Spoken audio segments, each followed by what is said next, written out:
نبی اکرم صلی اللہ علیہ وآلہ وسلم کی خصوصیات۔ حضرت ابو ذر رضی اللہ تعالیٰ عنہ سے مروی ہے کہ نبی اکرم صلی اللہ علیہ وآلہ وسلم نے فرمایا، مجھے 5 ایسی خصوصیات دی گئی ہیں جو مجھ سے پہلے کسی نبی کو نہیں دی گئیں، چنانچہ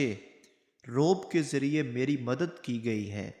اور 1 مہینے کی مسافت پر ہی دشمن مجھ سے مرعوب ہو جاتا ہے۔ روئے زمین کو میرے لیے سجدہ گاہ اور باعث طہارت قرار دے دیا گیا ہے،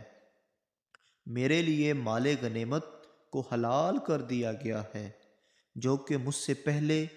کسی کے لیے حلال نہیں ہوا، مجھے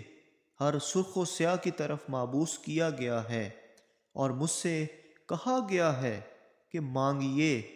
آپ کو دیا جائے گا، تو میں نے اپنا یہ حق اپنی امت کی سفارش کے لیے محفوظ کر لیا، اور یہ شفاعت تم میں سے ہر اس شخص کو مل کر رہے گی جو اللہ تعالیٰ سے اس حال میں ملے کہ اس نے اللہ تعالیٰ کے ساتھ کسی کو شریک نہ ٹھہرایا ہو۔